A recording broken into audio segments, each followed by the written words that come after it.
Alright. Hi guys, Ethereal Awakening here, doing an individual zodiac sign reading for Pisces, Sun, Moon, Rising, Venus. Check your North Node. And if you don't know what any of that stuff means, when I say all that, planets and stuff at the beginning, you have a birth chart, which is a map of the constellations at the precise moment you were born. If you don't know the time you were born, don't guess at it, just use noon, and you can Google free natal chart, and then you'll get web results with all kinds of websites, and choose one, and then you'll need to have the city and state you were born in also. But basically you put in the time and the place and all your information, and it will spit out the exact placement of all the constellations at the precise moment you were born, which it's really just kind of cool to look at, to see what the planetary influences are over, your personality and how you attack different obstacles. And it's just a really, really cool tool to see what the different planetary energetic influences are over you and your being and your map of life. I'm an Aquarius sun, but for the past 3 months, have really been identifying with my rising sign. I'm a Leo rising. And the rising sign is kind of like your soul's zodiac sign. So yeah, it's just something really cool to use as another tool in the many layers of you. So yeah, but again, this reading is for Pisces, Sun, Moon, Rising, Venus. Check your North Nodes. The best guide is your heart. If something I say in my messages resonates with you, then the message is for you. If it leaves a bad taste in your mouth, spit it out. Move on. No big deal. All right, Spirit, what messages do we have for Pisces? Sun, Moon, Rising, Venus in the sign of Pisces. What messages do we have for Pisces? Sun, Moon, Rising, Venus in the sign of Pisces.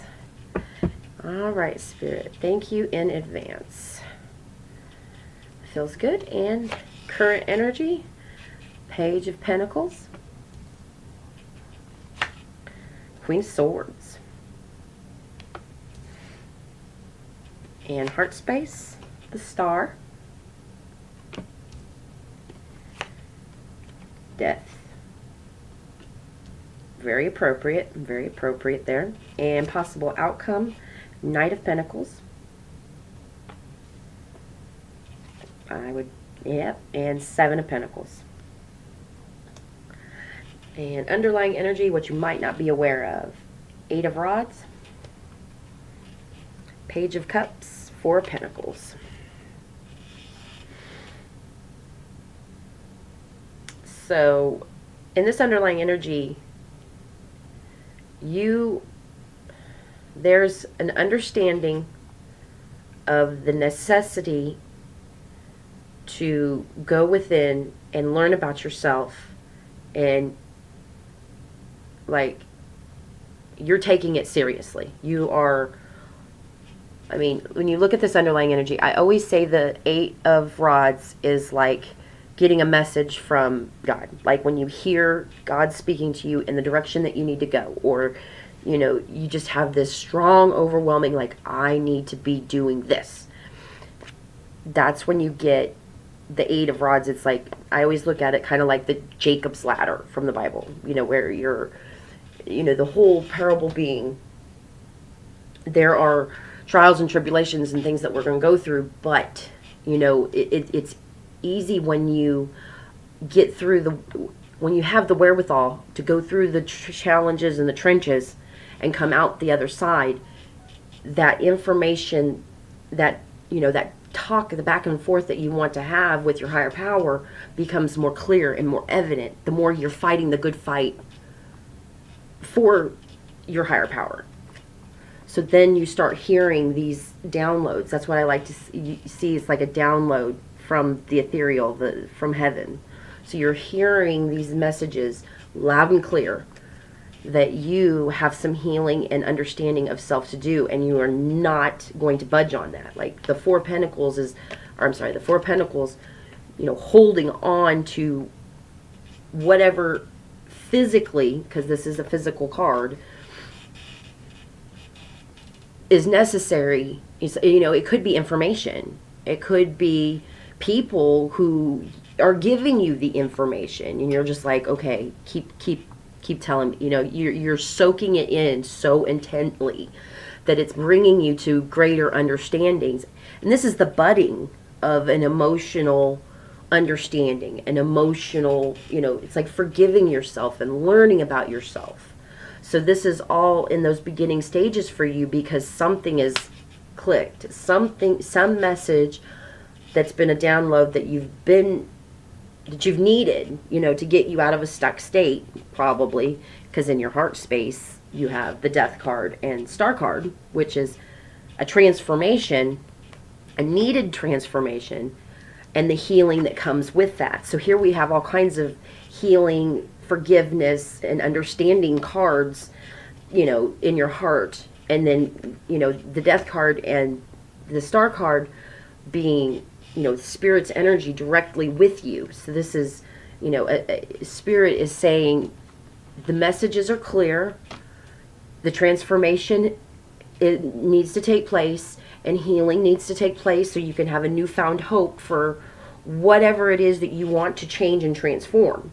Whatever this personal transformation is that you see for yourself, that you have gotten the green light from Spirit, from your higher power, then you're recognizing it as that spot where a good, deep understanding, appreciation for self, and loving of self, and caring for self is going to drive you into hope, healing, well into your future. Because what's in the future, or what's in your possible outcome, is very physical. It's offering, this Knight of Pentacles here is offering yourself information based off of your past, just what, you know, whatever situations and different, whatever endeavors and events and things that you've already gone through, you can kind of reflect back on them and use those to move you forward, going up. I didn't like those outcomes, so how can I learn about myself, change different things about myself, forgive myself, forgive those involved, ask for forgiveness, you know, make amends, you know, do all of those energetic, emotional, fulfilling things that will transform you on the heart, in your heart side, automatically. And that promotes the healing and the hope that you're going to need to get through any of that you have to go through in your future. Your current, the current energy is that Page of Pentacles. Again, this is the page, and you've gone from current energy of the Page of Pentacles into the future energy of the Knight. So you're moving right along in the progression, right exactly as you need to go to physically offer yourself understanding, forgiveness, learning to transform and be that soul purposeful person that your soul is asking you to be. That, you know, when you align yourself with Spirit, with your higher power, with God, these good things get manifested to you because you're walking with that energy that your soul is not requiring, but your soul is, it's begging you to. That's what that hankering is, that feeling, that longing. That's your soul wanting you to recognize you and what plans God has for you. And this is becoming very clear about what you have to offer yourself and those around you, because there's probably apologies and things like that. Like I said, just major learning and forgiveness and appreciation that, you know, are the beginning buddings of what will eventually be this Knight offering again to yourself first the necessary navigational, you know, compass to be able to use your past. Okay, I'm not looking at things so specifically now. I'm stepping back and looking at the big picture from what I need to learn and tweak about myself so that I can move forward and be more successful to manifest healing and promote all of these good things from the inside. So that was your reading. I hope it helped. Please subscribe if you haven't already. See you next time, Pisces. Bye.